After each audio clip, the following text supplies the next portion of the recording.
Hello there, and thank you for joining me as Compass takes a fascinating and very local look at an ancient form of spiritual exercise, the labyrinth.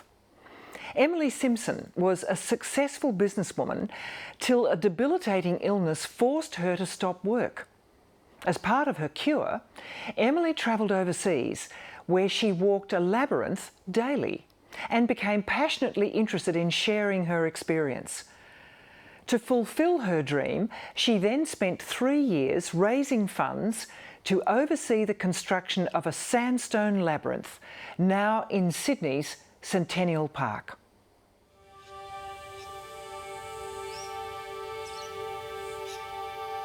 A lot of people don't know what a labyrinth is. They confuse it with a maze, and they're actually two very different things.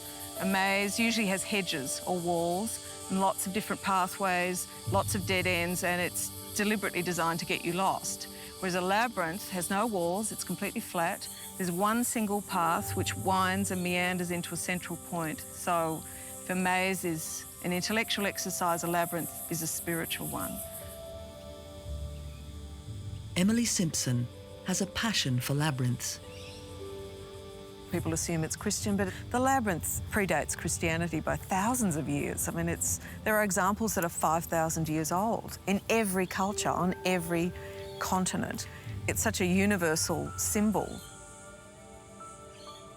Emily built herself a labyrinth at home, but her dream was to create one in Sydney Centennial Park that would be accessible to the public for generations. When Emily first approached us about the labyrinth, I had just arrived here as the newly appointed CEO of Centennial Parklands, and I thought, that's a few stones on the ground, it'll be lovely. But this was to be no ordinary labyrinth. Emily's inspiration was an iconic design deep inside Chartres Cathedral. 90 kilometres from Paris, this is the finest existing example of French Gothic architecture. I had no idea how long it would take. I had no idea the complexity of it and the skills and capacities I would have to develop to be able to do it.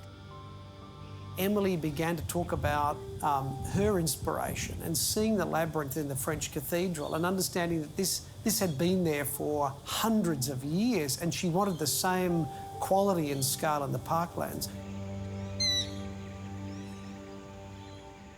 Emily was surprised to discover the ideal location for her labyrinth while she was walking in Centennial Park. It's a very busy park, you know. There's a lot of activity with cyclists and joggers, and it can be quite frenetic. And I just wandered into this field one day, and I'd never been here before, which is bizarre because I've walked the park 1,000 times. And I just thought, wow, this is a really peaceful place.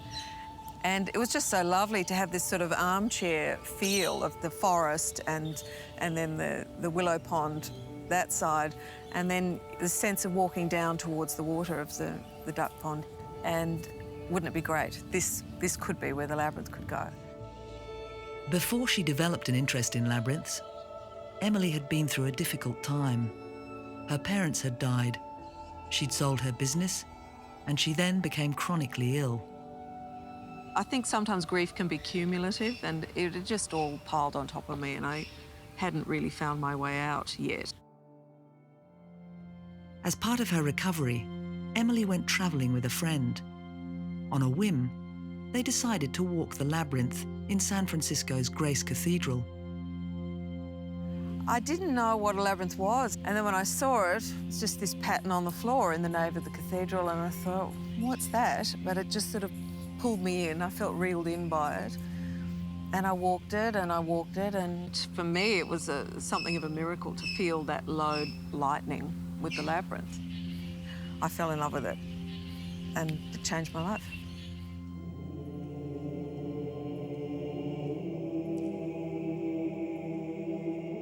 Labyrinths can be found all over the world, in Africa, Native America, Asia, and Europe.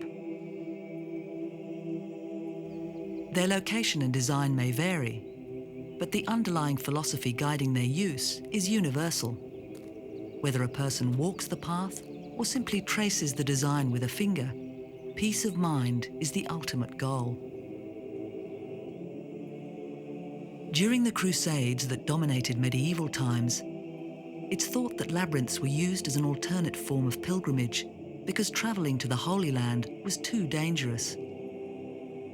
So it was an inspired decision when a master mason in 13th century France converted a pattern from a manuscript and translated it into a larger walkable pattern on the floor of Chartres Cathedral.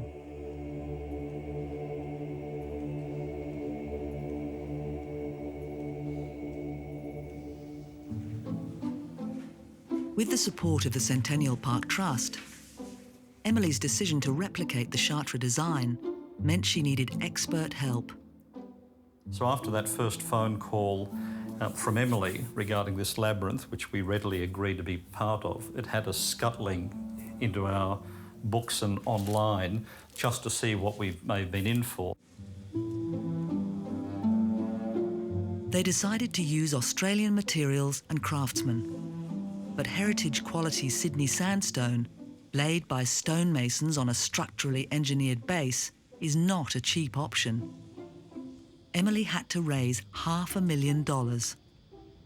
Yeah, I know. It's terrifying. And yeah, no one could quite understand it, but you know, the sandstone cost nearly $300,000, the slab cost $70,000 or $80,000. I mean, it adds up. And to do it right, and of course the park, we're only going to use the best craftsmen and the best of everything because it's a landmark. Emily was pushed right out of her comfort zone.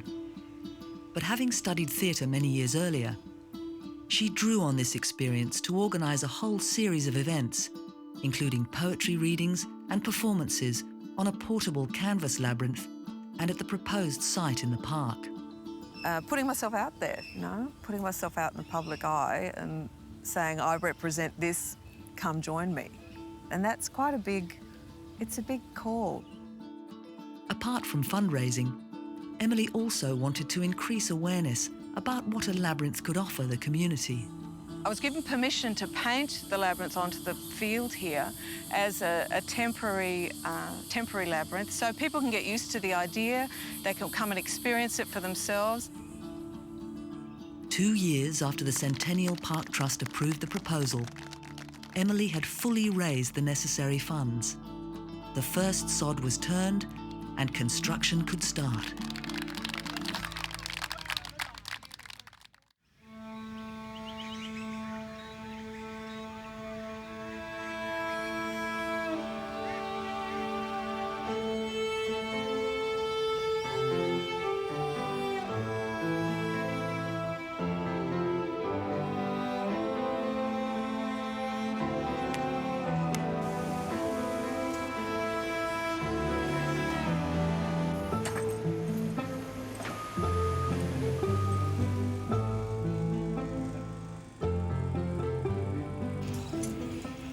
Architects generally design things from scratch, from a blank sheet of paper. The labyrinth really wasn't like that because the labyrinth is an ancient design, and the job at hand was to unlock the geometry, the ancient geometry, and in some instances the mysterious geometry in the design. The labyrinth is one of those patterns that on the face of it looks a rather simple affair, but it's one of those designs that the more you dig, the closer you look, the more complicated in areas it becomes. It's offset, and what that offset does is that it shifts the pattern scalloped pieces of stone around the perimeter off axis. The fact that there are 6 petals in the centre, all of which are the same size, but they're not the same size as the entry path. So it's very difficult to divide that centre into 6 and a bit divisions here, and to get that right. It had us working with the computer at one level to prepare some of the overall geometric structure, and then we saw ourselves working by hand over the top of that to bring the design to finality. And so we see the geometric construction here in part, the more finalised, detail hand-drawn version, and then the final computer-drawn version here. Gosford Quarries, the Wonderbyne sandstone is shaped precisely according to William's plans. Cutting the stone combines the precision of computer technology with the manual dexterity of the stonemason's craft. The stone blocks are around about 3 metres long by 1.5 metres by 1.5 metres, so a huge, enormously heavy piece of stone. So it was a huge amount of stone to have to source, quarry, move, slice up in the correct thicknesses, and then cut into the patterns.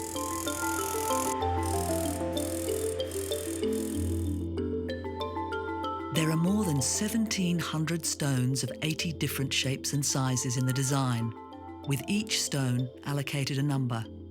If even one stone is the wrong size, it will throw the rest of the labyrinth design out of kilter.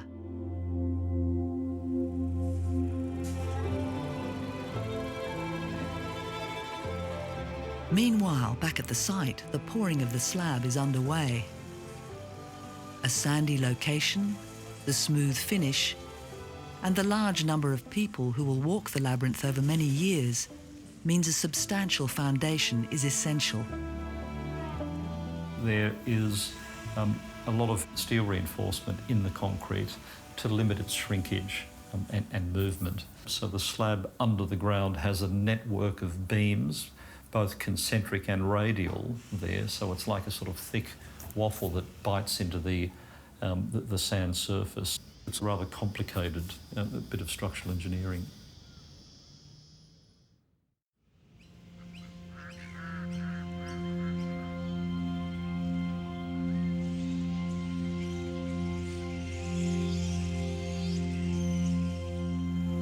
As the first stones arrive, it is Darren Finlayson's responsibility to ensure all goes to schedule.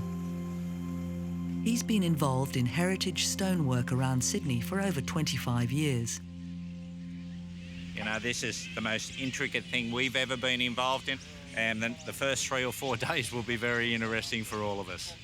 The set out is going to take the majority of the first couple of days, but I mean, we hope to get these first 55 stones laid in about 4 days. I mean, the set out is important to us because we can't make adjustments. Every stone has a home, and every stone needs to go into its home. The first to be laid is the central stone.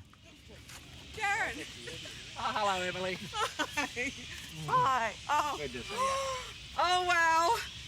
So exciting. Yeah, this is so day exciting. 1. Oh, my God. No, your timing is superb. For Emily, reaching this point is a major milestone.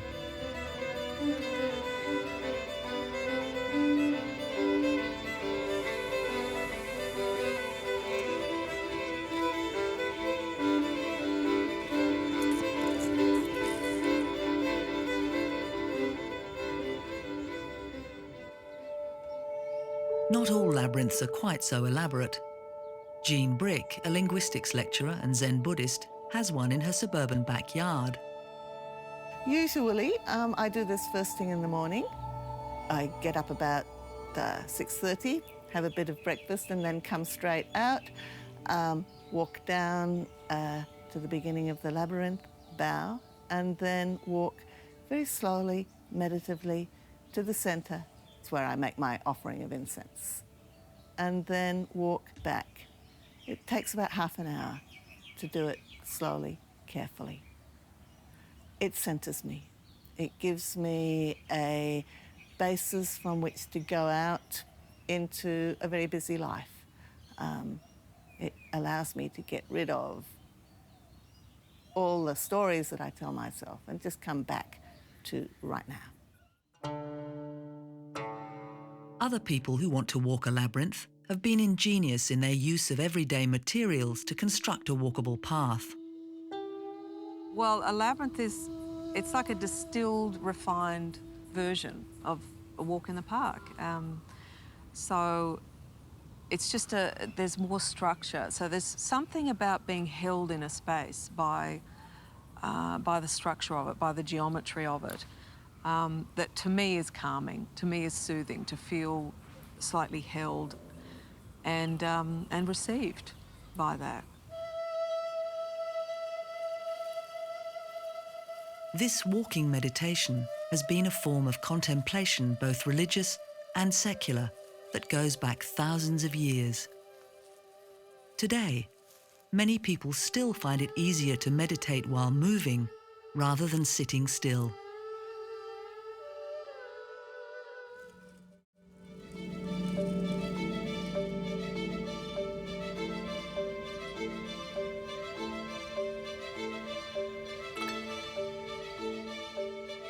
At the Centennial Park labyrinth, people will walk on sandstone.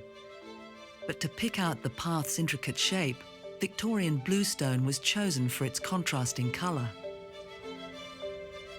I think the use of stone in any project is a material of the earth that touches us deeply. I think something that harks of some ancient pattern, I think to a lot of people, even the uninitiated, that is in stone, I think affects us somehow in a very particular way. This stone was selected mainly because of its test results, its durability, its resistance to the attacks, mainly salt, that we deal with, and its test results are by far superior than anything else that we have available. Even though the quarry has access to computer technology to cut the stone, they can't keep up with the demanding schedule, and the costs are mounting.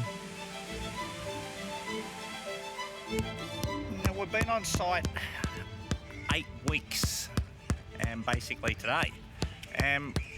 We're probably three weeks behind where we should be. I mean, the intricacy of the project is causing our supplier a few headaches. I mean, the whole process is going a little bit slower than what we first expected. You know, adjustments they're trying to deal with on the run, but I mean, it's something that's new for them as well as new for us. So, I mean, the thing about it is we can't put too much pressure on them because, you know, it's got to be right. You know, it's a jigsaw puzzle and every piece must go where every piece goes.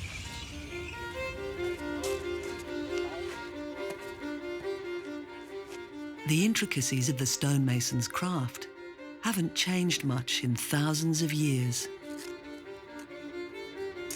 I think the actual physical laying of the piece of stone on a mortar bed and being tapped down with a mallet, I don't think any change there, and it's a really beautiful thing when you think about the spread of time between Chartres and today and other labyrinths even predating that.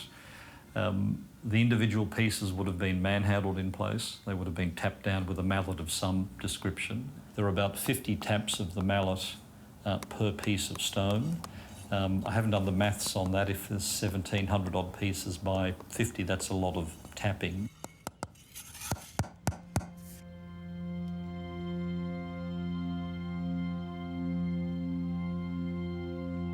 Another labyrinth based on the famous Chartres design was built for the Children's Hospital at Sydney's Westmead.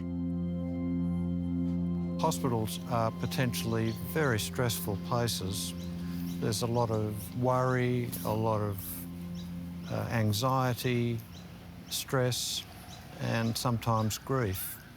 And it just makes perfect sense to have a spiritual tool in the grounds that can relieve stress. Patients can benefit by walking the labyrinth and dealing with the uncertainty about maybe their diagnosis or their treatment.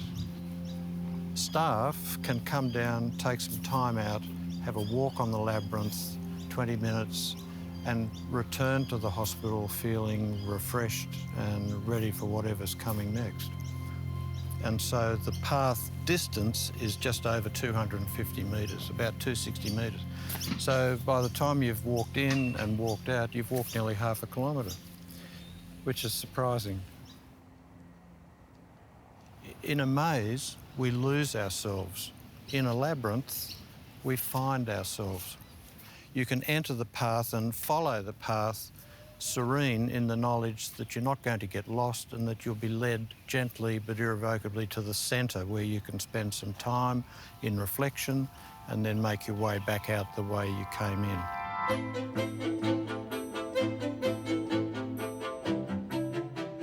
Two weeks later, and the stonemasons working on the Centennial Park labyrinth are finally back on schedule. Weather and supply, they've frustrated our progress, but, you know, we're over the worst of it now and it's full steam ahead, so...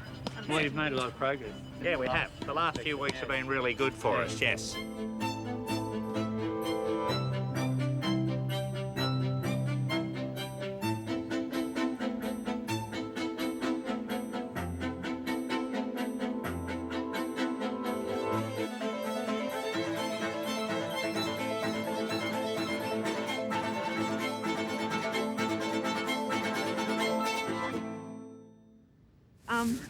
'We're just laying the final stone of the labyrinth here this afternoon. And I think Darren is going to lay it and then we're complete. And it's incredibly exciting. It's incredibly exciting. And more beautiful than I ever thought possible. But before they lay the last stone, Darren has one more contribution to make. On a lot of significant jobs, mainly heritage jobs, you know, we like what we've learnt from previous stonemasons is they leave a little gift, you know, whether it be a coin or a memento or a broken tool, and we just like to continue the theme. So, you know, we just keep the history going. Yeah, I wish I had something smaller, but...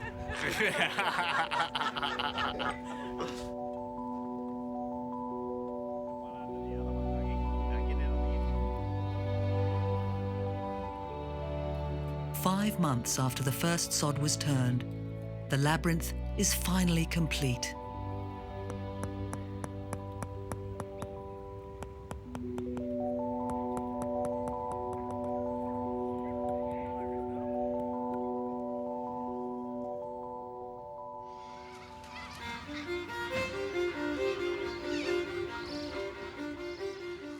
With spring in the air, it's the official opening day. Amongst the crowd, Emily has invited a group of people from different faiths. Called wisdom keepers, they will spread the word about their experience of the labyrinth and encourage others to come and use it. I'm deeply honoured to welcome wisdom keepers from 11 different faith traditions.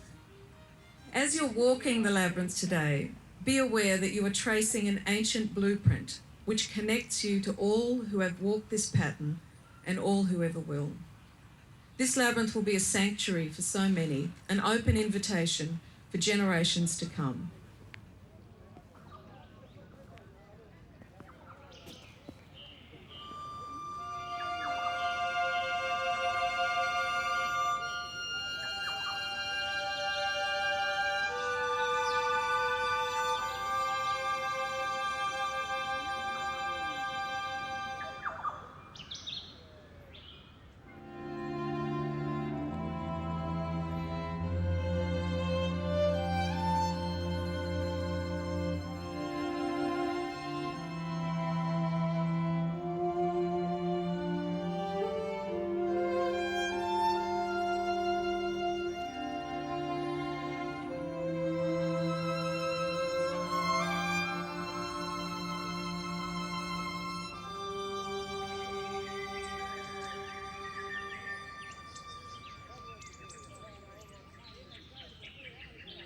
It was the most beautiful spiritual experience, knowing that there were so many different people from so many different faiths here. It was beautiful. It sort of had a certain spirituality to it, which I think you have to experience it. You have to come and do it. It's just very relaxing and very tranquil. I found like I tried to speed up and actually you can't. I feel you just take your time, you know, you just one step at a time.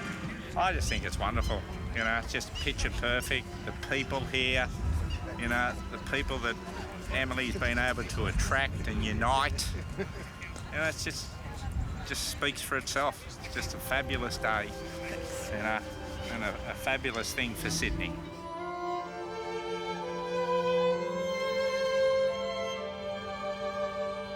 There's no wrong way to walk a labyrinth. And there's no right way. Some people walk it fast, some slow. Children run it usually. I've seen people dancing it. Because you're just putting one foot in front of the other, you're just following the path. That's the only thing you've got to do is follow the path. So the path becomes, you know, a metaphor for the twists and turns of your journey through life, and then other metaphors just pop up. And especially if there are other people in the labyrinth with you, because somehow they will represent people in your life or whatever's happening in your life. And so it's a wonderful way to recognise where you are, to remember where you are, return to here and now, to a larger sense of here and a longer sense of now.